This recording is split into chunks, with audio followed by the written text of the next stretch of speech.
I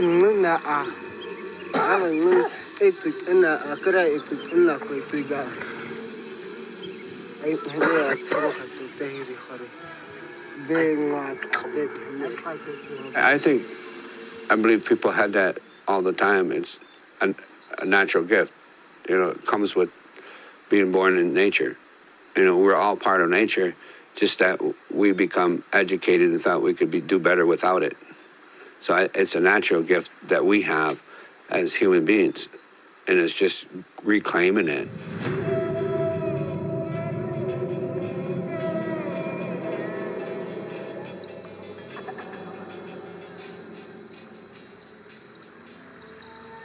The birds, plants, night sky, yeah,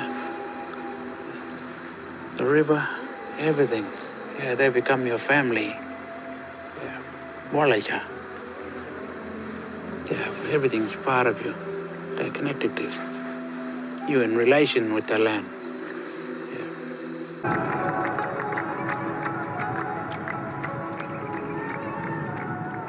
This is my home at the southern tip of Africa. This place is special to me because it's the origin of our species, where we first lived in harmony with animals.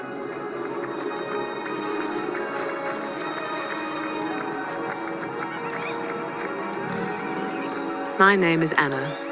I've studied the ancient skills, and I'm so passionate about awakening a sense of communicating with animals in us modern humans. I am dedicating my life to this because I believe that humanity is suffering from a great separation sickness, a real disconnect from nature. My sense is that by understanding animals more deeply, we can begin to heal ourselves. Sometimes being a human bridge between non-human animals and my kind is difficult. I see both sides of that bridge. And the two pictures don't match up with each other. Gilchrist, he's a psychiatrist and author of The Master and His Emissary, The Divided Brain and the Making of the Western World. Two hemispheres have styles, takes, if you like, on the world. They see things differently, they prioritize different things, they have different values.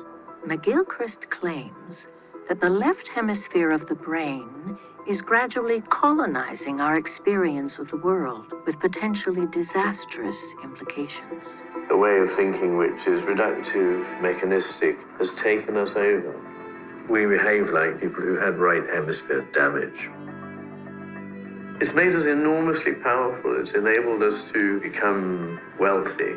But it's also meant that we've lost the means to understand the world. His revolutionary theory has attracted prominent supporters worldwide, comparing him to Freud and Darwin. I think The Master and His Emissary was possibly one of the most important books I read. The idea that there is a distinction between those two perspectives seems to me correct. And I see it all the time in my own field of clinical psychology. I kind of had one revelation after another. I mean, it just explained an incredible number of things that I've always been slightly puzzled about. Could the problems of the modern world be influenced by an imbalance in the human brain? And what does that imply about our future? For Ian McGilchrist, the problem is not only bad politics or a warped economic system. The problem is inside our modern brain.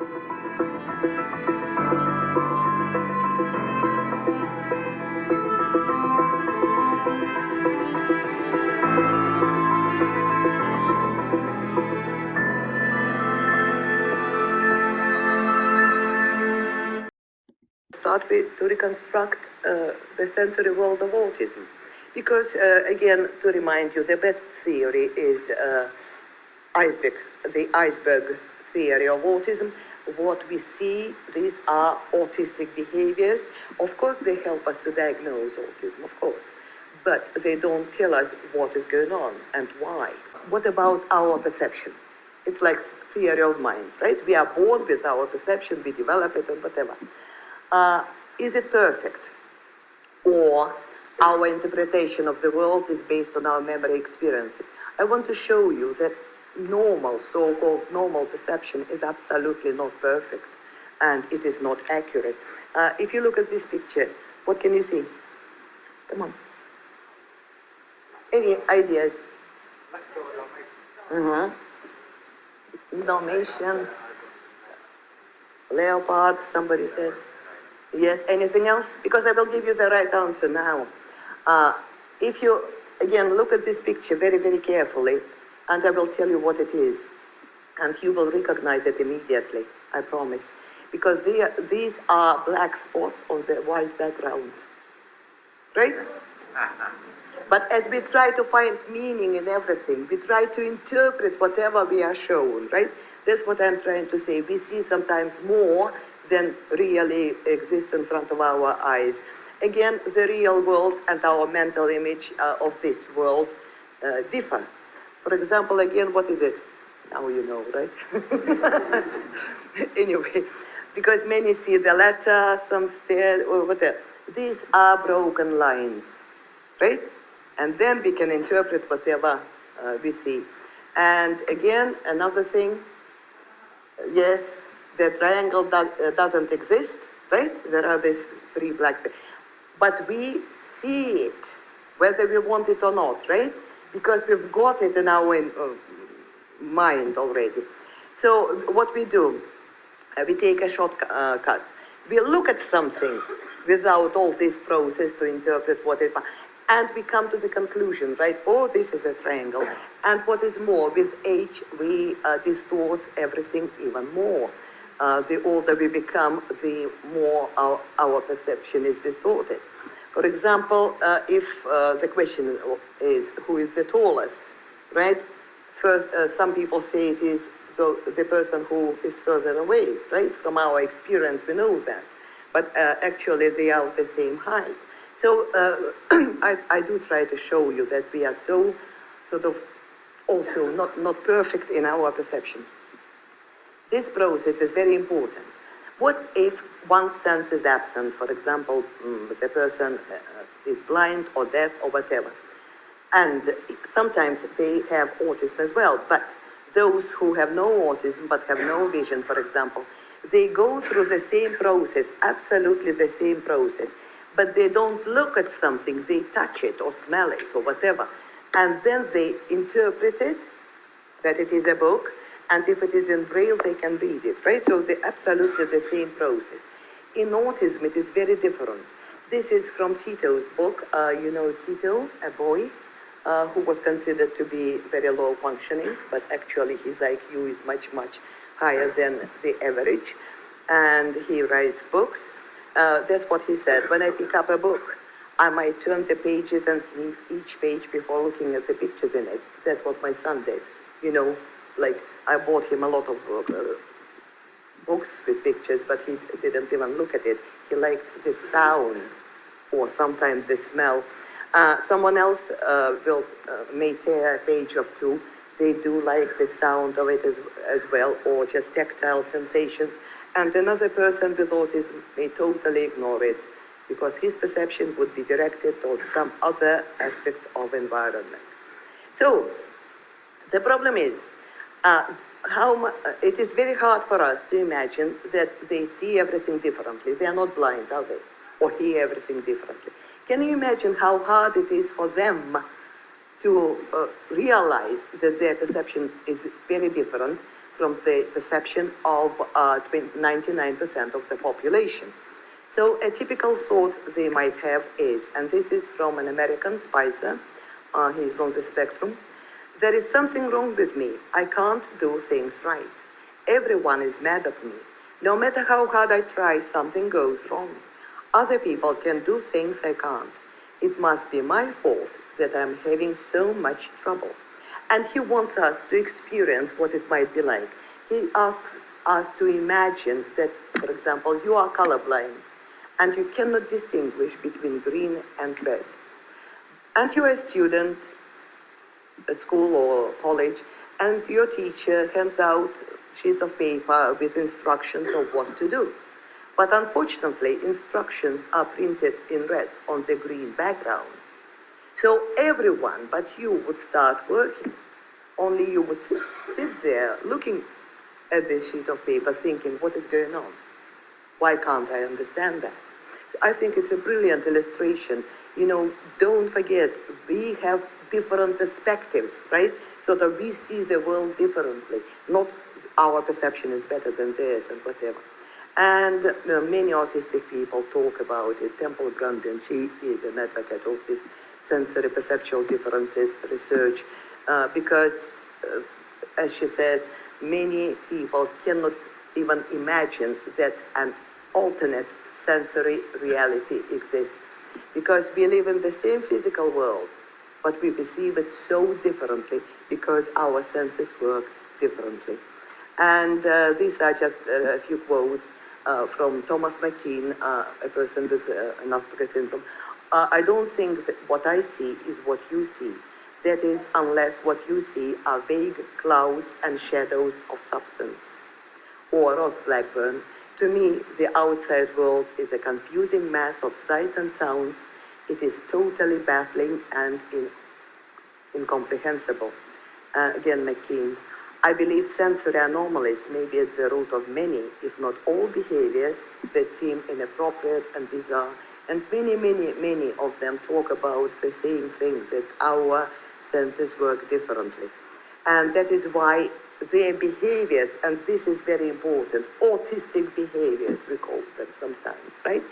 Their behaviors are meaningful and functional.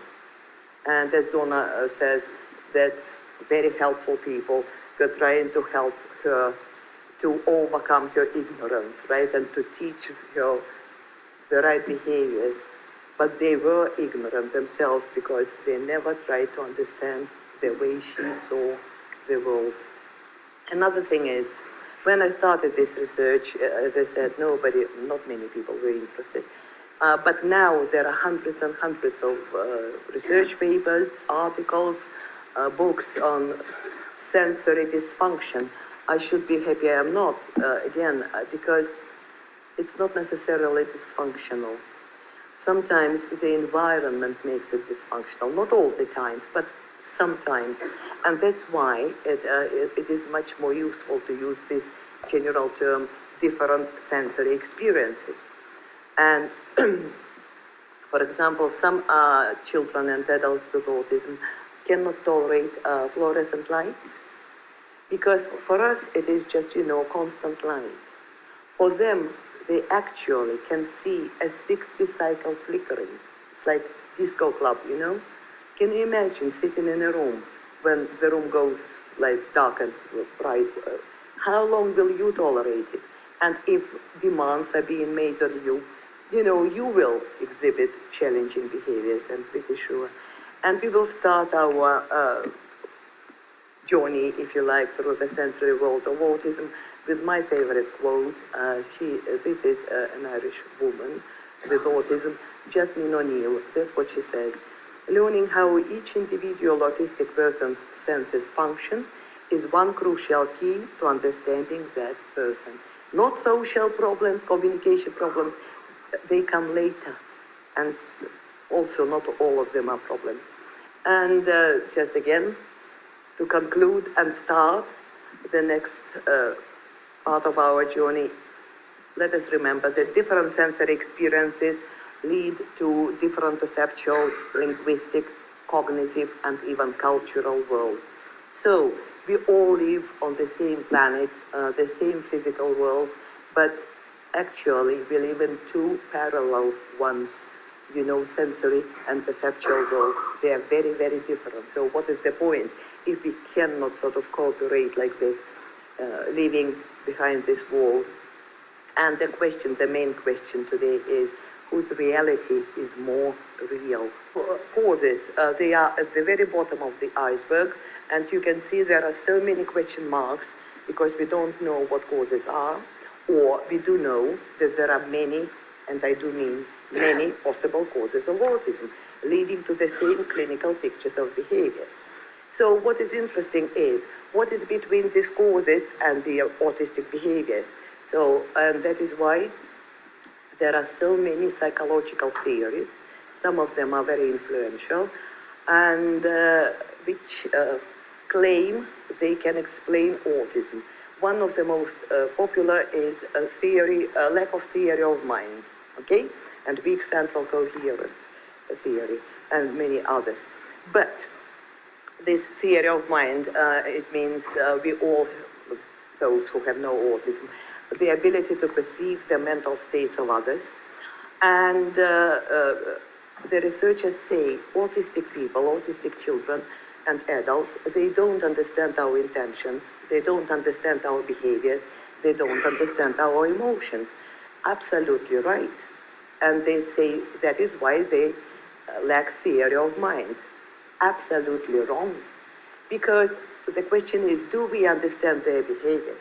Do we understand the intentions? Do we understand the emotions? No, we don't. It means we lack theory of autistic mind, right? And of course, we invent, design tests to check this theory of mind. But let us think about this, that theory of mind developed in non-autistic children by the age of 4, but we can see autism well before that age. And by the way, the first symptoms we can see are sensory symptoms, not social and communication symptoms.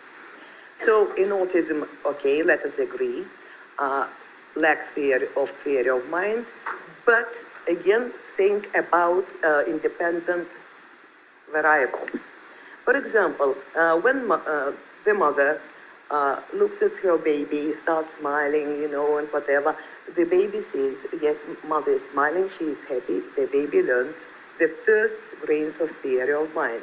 But what if, look at this stupid woman who is trying to hug her baby. If you don't see this, the baby is crying actually, and she is smiling. What will the baby learn? The baby couldn't tolerate any touch. You know what I mean? So the baby will connect. When mother is smiling, I am in pain. In the meantime, you're over there going, oh my gosh, this is exhausting, you know, and it's really... Well, the brain's trying to heal. Yeah, and the brain's trying to heal, so it's more of a drainage instead of a fuel. So I encourage people, come in, 5 minutes, 10 minutes max, come in, love on us, quietly. Come in, hold my hand, say, oh my gosh, you're gonna be just fine, oh my gosh, I've got your back.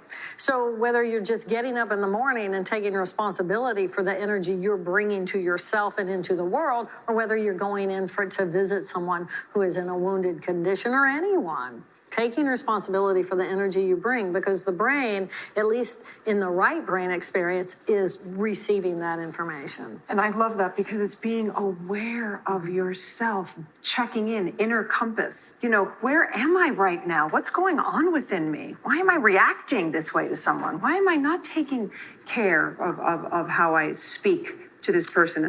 So every interaction with every human being is, I'm coming in a space, you're coming in a space, and we have to find that moment together. So do I go to your space, you come to my space, or do we find a new space? But when you look at your life that way and you become aware of that, everything changes. Yeah. Because all of a sudden we're co-creating a moment. And don't we want to co-create a life? Yeah. Okay? Of course it goes differently. It's not that they lack it. They make different connections. Or when we punish children, go to your room, think about your behavior. Punishment, right? For this autistic boy who is so happy to avoid all this chaotic environment, who is sitting in his room. Look how relaxed and happy he is. So again, is that a punishment? You know what I mean? The boy learns theory of mind, but making different connections, right? So, some conclusions about this. Shared experiences, shared theory of mind. No shared experiences, lack of theory of mind. So we all, not that they lack theory, we all lack theory of autistic mind. That you have no idea what's going on inside of my head. I have no idea what's going on inside of your head. We have no idea what's really going on inside of someone else. We all have very different perceptions of reality. And somehow or another, we think because we have 2 eyes and 2 ears and a nose and a mouth and the bodies that are similar, that we're experiencing the same external world. And we are not. Okay? So who is mind blind, right? And I would take this theory a bit further. And for example, do professionals who work with autism from 9 till 4, 5 or whatever understand parents who live with autism 24/7? No. Just trust me, theoretically it is possible, in practice, no. It means professionals lack theory of parents' mind, right? But on the other hand, do parents who have 1, 2, 3 children on the spectrum, for example, and they want the best for their babies, understand professionals who have hundreds and limited resources? No. So parents lack theory of professionals' mind. You know what I mean? We have to learn to look at everything from different perspectives, not only with autistic people, but when we look at the cellular structure of the brain, we have these 4 different modules of cells. In the right brain, the emotion of the present moment, the experience of the present moment, the thinking capacity of connecting to some consciousness that is not merely within us, but around us and in every cell of our body is what is one capacity, and that's what I gained. But as I disconnected from the left brain that connected my thinking rational brain and my emotions of my past and my future. So to me, we have these different modules of consciousness piled up on top of one another. And as I lost the details of the external world and shifted into the present moment, then the experience of the present moment kind of faded as well, because I had no impetus, no energy for action. Then I shifted into that consciousness that exists whether I have this physical form or not. Yeah. And of course, one of the things that's happened also more recently, and since the publication of my Stroke of Insight, is a whole new generation discovering and some rediscovering psychedelics, which I think brings up a lot of that as well. In her book Autism and the Edges of the Known World, Olga Bogdashina writes, "A useful example of alteration of consciousness is an experiment where a so-called normal person whose sensory perceptual experiences have been changed by a drug and who knows both versions of the world could compare and describe the differences of the perceptual states. A well-known case of this type is that of Aldous Huxley. Huxley was driven to understand the mystery of human consciousness by finding ways to free the mind from the limitations restricting its access to the universe. He was very much interested in science, religion, and art. Huxley documented his experiences of taking the mind-altering drug mescaline to experience for himself how it changes the quality of consciousness, indoors of perception.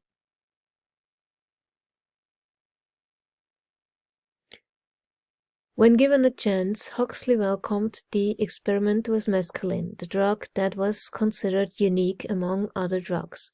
Administered in the right doses, mescaline was said to change the quality of consciousness more profoundly, and yet it was less toxic than other substances.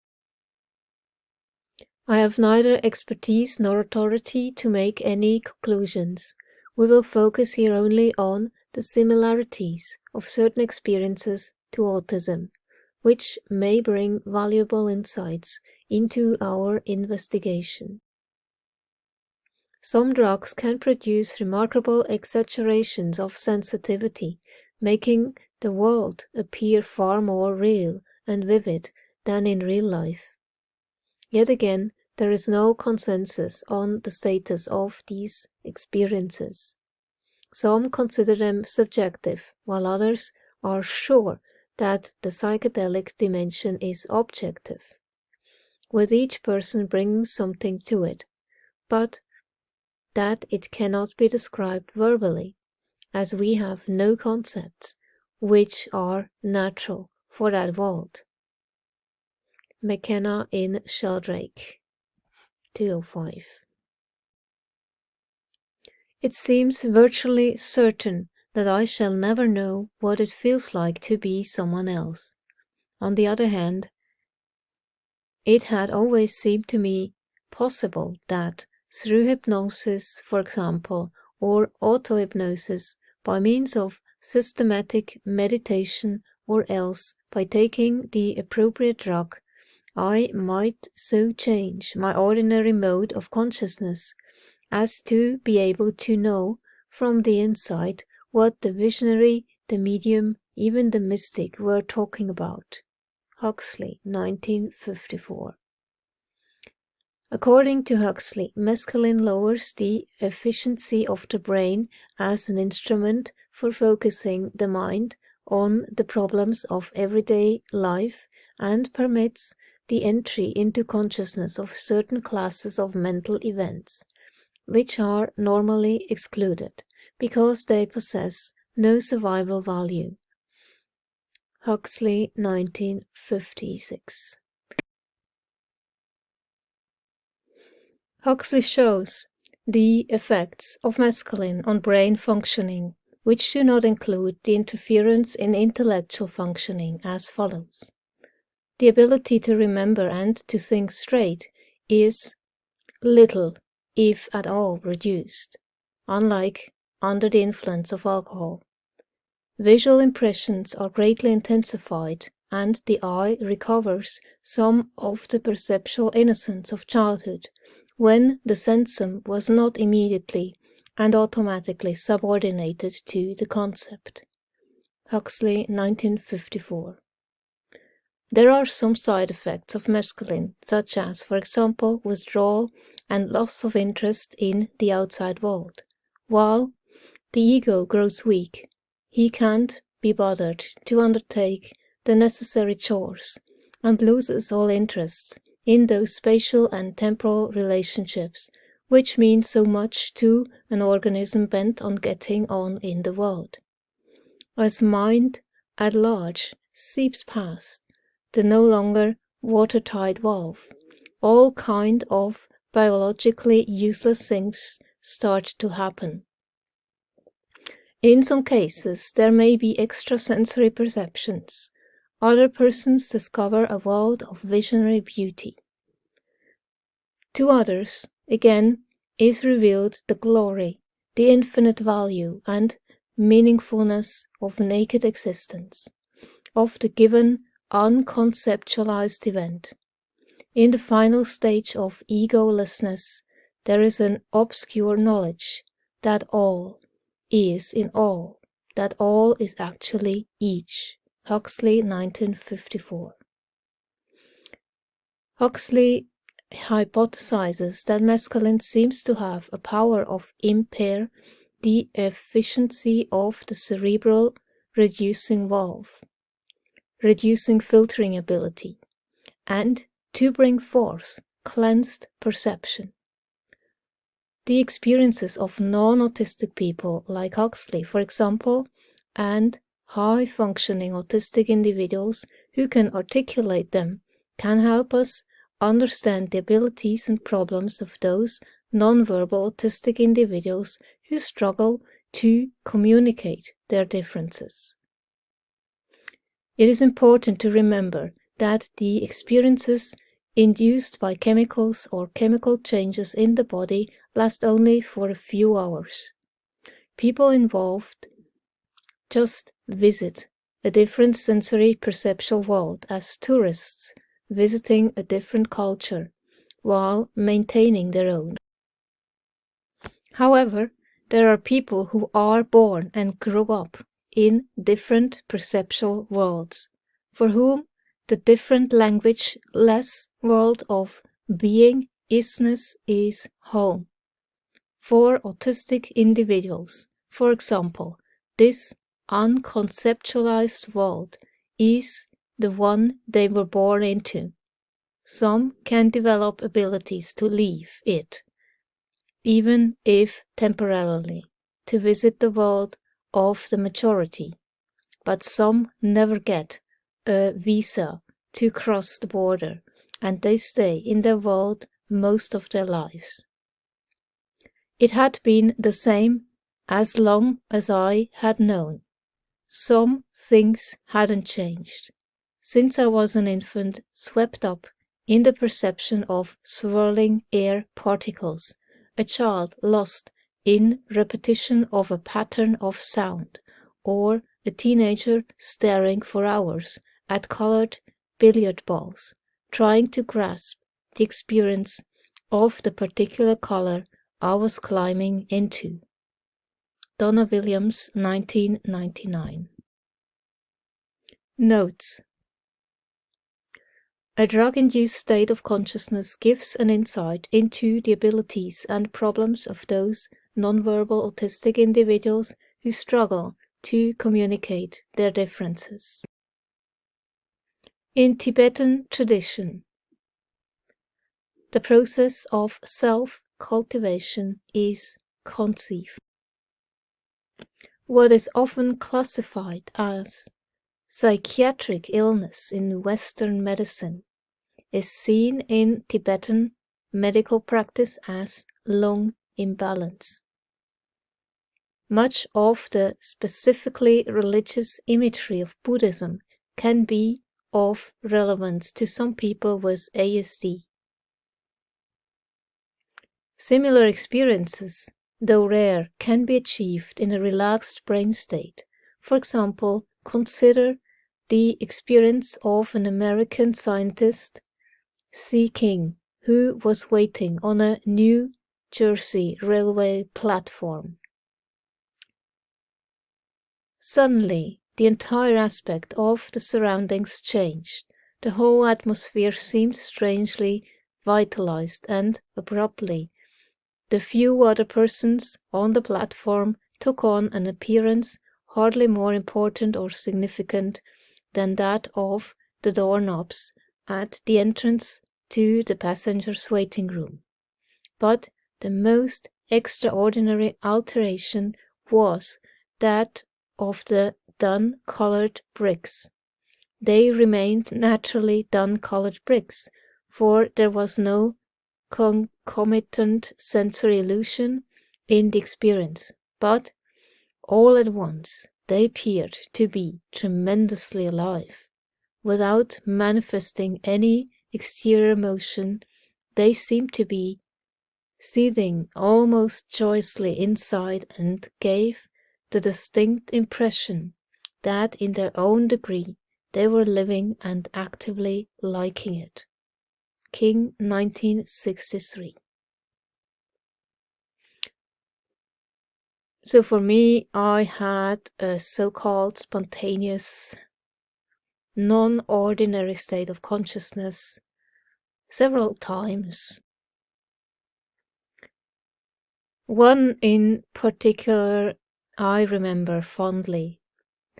It was in Glastonbury near the Tor, where I was laying in the grass during a break, and suddenly I was just felt with this sense of being unconditionally loved by Mother Earth, and I was at the same time the one loving. And it was a profound experience. It was beautiful. So for the first time, maybe in my life, I had the experience of unconditional love. And at other times, I just felt very connected through the heart with other people. I felt one with everybody. There was no separation, no difference. We were all equals. And the sense of love was so profound, I was even in love with the black pavement underneath my feet. Everything was just love and feeling loved. All oneness. And it was beautiful, even though short-lasting, but I will never forget that. In LSD, The lysergic acid component is derived from ergot, a wild fungus. LSD works by interfering with the thalamus, a part of the brain that interprets sights, smells, and sounds. A trip lasts about 12 hours and can boost levels of serotonin in the brain. When these levels drop, the user experiences a calm down. Some users experience a bad trip and feel terrified. LSD was discovered by Albert Hofmann, Swiss chemist, in 1938. The discovery was incidental but had huge consequences. In the 1960s, LSD began to be used first as a pathway to spiritual enlightenment and then as a recreational drug. Though it was originally believed to be a wonder drug, the decades of its being available have shown that if it is foolishly used, to borrow Maslow's terms, LSD is dangerous and unpredictable. DMT is a psychoactive chemical that is naturally found in the human body in small quantities and also in many plants. It causes intense visions, as if the user has entered a completely different world that some consider a parallel universe, DMT-verse. For example, author Terence McKenna, who experimented with DMT, feels that right here and now, one quanta away, there is raging a universe of active intelligence that is transhuman, hyperdimensional, and extremely alien. What is driving religious feeling today is a wish for contact with this universe. Recently, MDMA has been discovered to treat trauma, and the results were just stunning. Talk therapy is great, but most people never get past the intellectual side of it. They never actually get past the words and into feeling their feelings.